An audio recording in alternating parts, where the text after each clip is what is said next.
आता आपल्या आवडत्या मालिकेचे संपूर्ण भाग मालिका प्रसारित झाल्यानंतर लगेचच पाहू शकता फक्त सन नेक्स्ट वर. भारतातील प्रेक्षकांसाठी मोफत सेवा.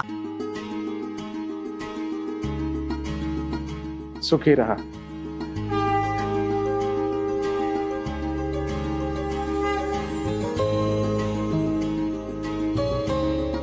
सौभाग्यवती भव.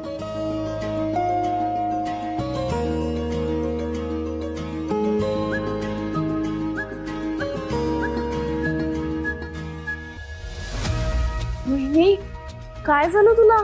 अगं पडली ती रस्त्यात. पायाला लागलं हिच्या. हो हो, बस बस बस आधी बस बस बस.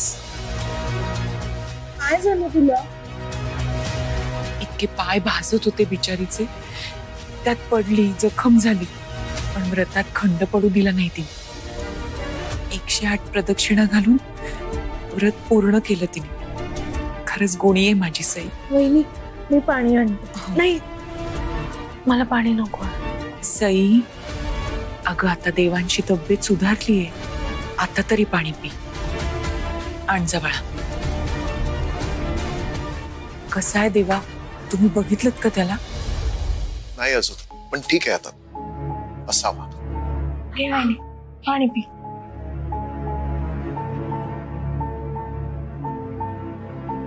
वहिनी, तुझ्या प्रदीक्षिणा तिकडे पूर्ण झाल्या आणि इकडे दादाचं ऑपरेशन सक्सेसफुल झालं. क्या बात यार. खरंच म्हणतात ना, मनात श्रद्धा असली ना की देव आपण मागू ते देतो आपल्याला. कसा आहे देवा आता? तुम्ही भेटलात का त्याला? Excuse me. डॉक्टर, अगं तू बस बस. डॉक्टर, आमचा दादा शुद्धीवर आला का? हो, आम्हाला भेटायचं आहे त्याला. बघा, शुद्धीवर आलेत ते, पण त्यांची अवस्था अजूनही नाजूक आहे. तुम्ही एका वेळेस एकानेच जाऊन भेटा आणि त्यांना जास्त बोलायला लावू नका. आत्ताच सर्जरी झालीये, स्ट्रेस त्यांना सहन होणार नाही. ओमी, रिया, आधी सईला जाऊ दे भेटायला. हं, तिने त्याच्यासाठी इतकं व्रत केलं, बिचारी खूप थकली होती, तरी माघार नाही घेतली तिने. सई, तू आधी भेट जा. चल वहिनी. सावकाश नाही हं बाळा.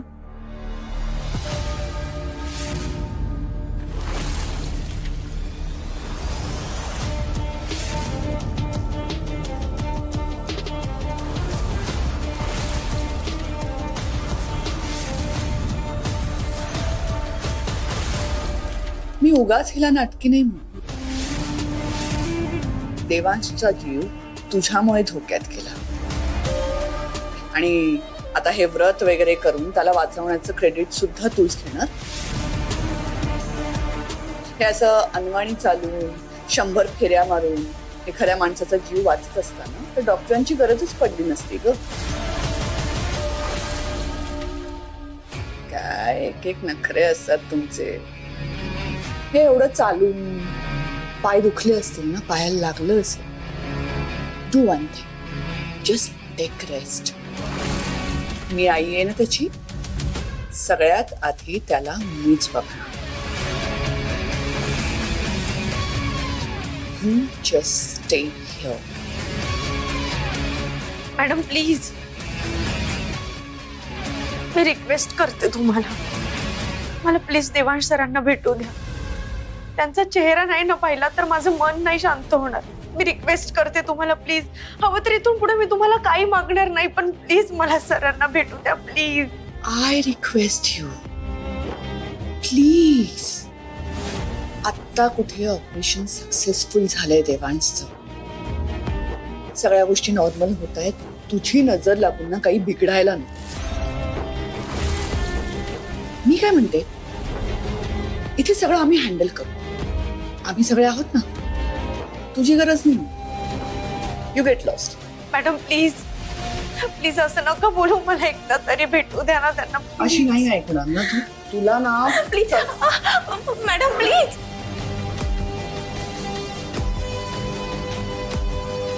मॅडम प्लीज सोडा ना. ताई, अहो काय करताय? नको असं करू. ताई, मॅडम प्लीज, प्लीज मला देवांश सरांना भेटू द्या प्लीज. ताई ताई नका ना असं करू. आधीच तिला खूप लागलंय हो. तिला अजून नका त्रास देऊ. तिला भेटायचं देवांशला. तिला जाऊ द्या ना ताई प्लीज. भैरवी प्लीज असं करू नकोस. तुझा खूप अपमान केलाय ना मी. मग जरा जरी लाज शिल्लक असेल ना तर आत्ताच इकडून निघून जा. भैरवी अगं सई सून आहे आपली आणि घरच्या लक्ष्मीशी तू असं वागतेस. काही घरची लक्ष्मी वगैरे नाही. तुम्ही सगळ्यांनी ना हिला उगाच डोक्यावर बसवून ठेवली म्हणून ही पण आता स्वतःला काही लक्ष्मी वगैरे समजायला लागली. ही आपल्या आयुष्यातून निघून गेली ना तर सगळं व्यवस्थित होईल. सगळं नीटच आहे ताई. आता देवांशचा अपघात झाला यात सईची काय चूक आहे. आणि तुम्ही प्रत्येक वेळी सईला का दोषी ठरवता. तू का प्रत्येक वेळी हिची बाजू घेतेस वहिनी.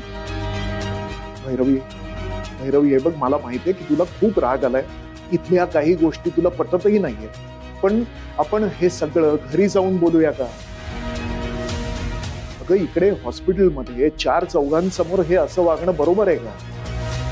मॅडम तुम्हाला मला जे काय बोलायचंय ना घरी जाऊन ते बोला मी ऐकून घे. पण प्लीज मी रिक्वेस्ट करते तुम्हाला मला प्लीज देवांश सरांना भेटू द्या प्लीज. ताई मी पण तुमच्या पुढे हात जोडते हो. सई देवांशी बायको आहे. तिच्या शरीरात प्राण नसताना इतकं कठीण व्रत फक्त आपल्या देवांसाठी पूर्ण केलं तिने. तिला जाऊ द्या ना त्याला भेटायला प्लीज. मॅडम प्लीज प्लीज मला भेटू द्या त्यांना. सारसूतपणाचा आव आणण्याची काही गरज नाही. तू काय आहेस हे मला चांगलंच माहितीये. त्यामुळे किती म्हणालीस ना तरी मी काही तुला देवांशला भेटू देणार नाही. मॅडम प्लीज मी विनंती करते तुम्हाला हात जोडते तुमच्या पुढे प्लीज मला भेटू द्या त्यांना. अबे हॉस्पिटल मधून काय मी तुला देवांशच्या आयुष्यातून बाहेर काढण्याचं ठरवते. हे काय घेऊन बसलीस तू आता नाही. भैरवी असं करू नकोस. भैरवी अगं तिला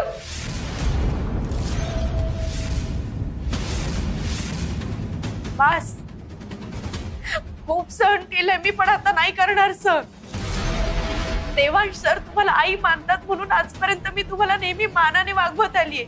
मान दिला तुम्हाला पण तुम्ही प्रत्येक वेळेस माझा अपमान केला तरी सुद्धा मी शांत राहिले. तुनातून ब्र नाही काढला मी कधी. माझी एकही चूक नसताना प्रत्येक वेळेस घालून पाडून बोलत आलात तुम्ही तेव्हा सुद्धा शांत बसले. माझं राहणीमान माझ्या घरातली लोक या सगळ्यांवरून तुम्ही मला टोमणे मारत आलाय तेव्हा सुद्धा मी दुर्लक्ष केलं. पण माझा देवांश सरांवरचा हक्क तुम्ही जर ना मंजूर करणार असेल ना तर त्याकडे मी कधीच दुर्लक्ष नाही करणार. 7 जन्म 7 देईन ना असं वचन दिलंय त्यांना आणि मी दिलेला शब्द मरेपर्यंत मोडत नाही. आणि मला देवांश सरांपासून कोणीही वेगळं करू शकत नाही. आणि तसं जर कोणी करण्याचा प्रयत्न जरी केला ना तर ते मी कधीच होऊ देणार नाही. कधीच म्हणजे कधीच नाही. एक्सक्यूज मी तुमच्यात सई कोण आहेत. मी सही आहे. काय झालं. आतमध्ये पेशंट सतत सई सई हे एकच नाव घेत आहे. तुम्ही त्यांना एकदा भेटून घ्या. त्यांना बरं वाटेल. बघ भैरवी अगं देवांशीच इच्छा आहे सईला भेटण्याची तेव्हा जाऊ दे तिला. जा बेटा लवकर जा. जा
भारी वाटत असेल ना तुम्हाला आता? मला असा त्रास झालेला, मी चिडचिड केली की तुम्हाला आनंद होतो ना? शांत सई तुम्हाला आवडतच नाही. तुम्हाला सतत भांडणारी, चिडचिड करणारी सई आवडते ना? ठीक आहे, आज तर मला भांडायचंच आहे तुमच्याशी. का केलं तसं तुम्ही? आम्ही सगळे किती घाबरलो होतो माहितीये तुम्हाला? मला तर खूप टेन्शन आलं होतं. बाहेर येऊन बघा जरा, घरातल्यांची काय अवस्था झाली. का वागलात तुम्ही असं? एरवी तर सेफ ड्राईव्ह करता ना, मग आजच काय झालं होतं तुम्हाला?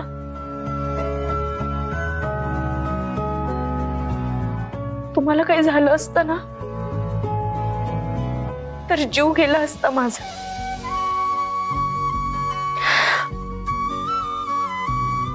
नाही राहू शकत मी तुमच्याशिवाय.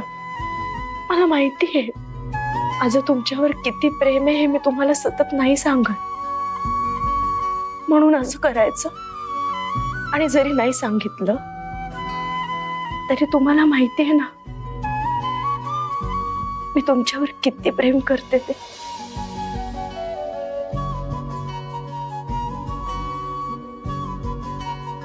खरं सांगू का, तुमच्याशिवाय माझ्या आयुष्याला काहीच अर्थ नाहीये. आधीही प्रेम होतच, फक्त सांगू शकले नाही. बहिणीच्या सुखासाठी गप्प राहिले. स्वतःशीच कबूल करायला ना भीती वाटायची मला. तुमच्या सहवासाची इतकी ओढ लागली होती ना मनाला, पण माहित नाही का लांब पडायचे तुमच्यापासून. सतत भीती वाटायची मला. जे माझ्या मनात आहे ते माझ्या डोळ्यांनी तुम्हाला सांगितलं तर, पण देवाच्याही मनात तेच होतं. माझ्या नशिबात आयुष्यभराची साथ लिहिली होती आणि तुम्ही माझे झाला. सर, खरंच खूप मनापासून प्रेम करते मी तुमच्यावर. मला तुम्हाला गमवायचं नाहीये आता. मला आयुष्यभर तुमची साथ हवी आहे. राहाल ना माझ्या सोबत कायम?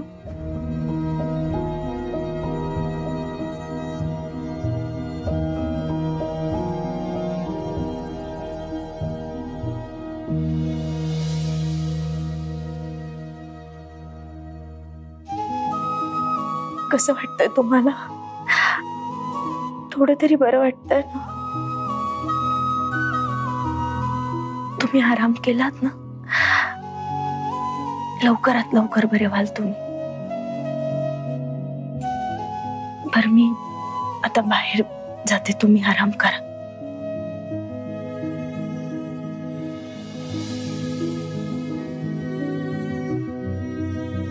नको जाऊ, थांबते. सॉरी, मी तुमचे कॉल नाही उचलले म्हणून रागवलात ना माझ्यावर. पण सर, मी घरी गेले होते मामाकडे. अंजली आली आहे ना, आणि त्यात मामा मामी खूप चिडलेत तिच्यावर. तिला घरात घेत नव्हते म्हणून आईने मला कॉल केला आणि त्यामुळे मला जावं लागलं. पण तुम्हाला जायच्या आधी मी कॉल केला होता. कदाचित तुम्ही कामात होता म्हणून कॉल नाही उचलला. आणि जेव्हा तुमचा रिटर्न कॉल आला तेव्हा नेमका माझा फोन सायलेंटवर होता. सॉरी सर, पण माझं मन खातंय मला सारखं. मला कळत नाही, मला असं का वाटतंय की हा ऍक्सिडेंट माझ्यामुळे झाला होता म्हणून.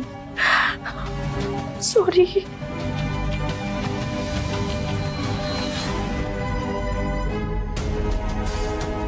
तुझी बायको सई ही माझी एक्स गर्लफ्रेंड आहे.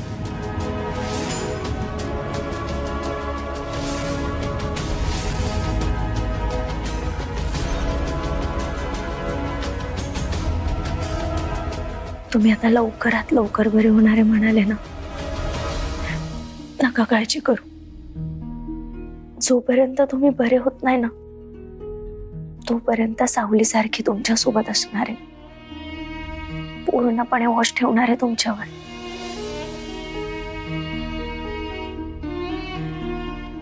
बरं आता मी जाऊ? भैरवी मॅडम, आई, बाबा, ओमी, रिया सगळ्यांना तुम्हाला भेटायचंय. सगळे वाट बघताय आणि डॉक्टरांनी सांगितलंय की एका वेळी एकालाच भेटता येईल.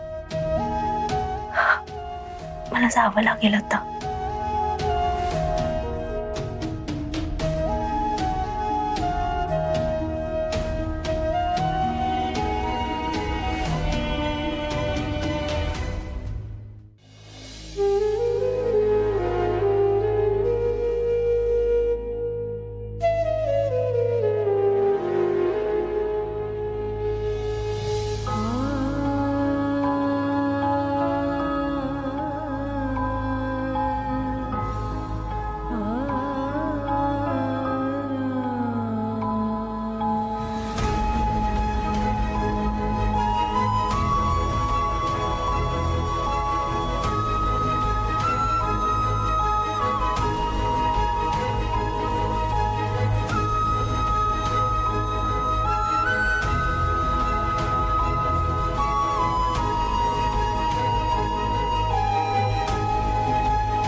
अगं काय झालं? कसा आहे देवा?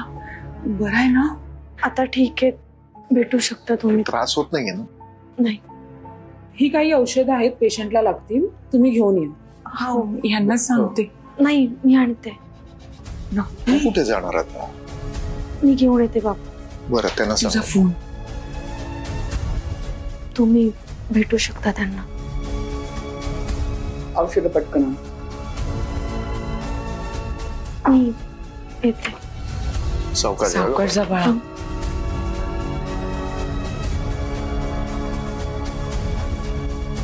हा सर, आता ते 9:30 वाजता मी तुमची अपॉइंटमेंट फिक्स करते. एक्सक्यूज मी, ही औषधं कुठे मिळतात? एक मिनिट, त्या बाजूला medical counter. Thank you. Okay sir, तो तुमची अपॉइंटमेंट फिक्स आहे.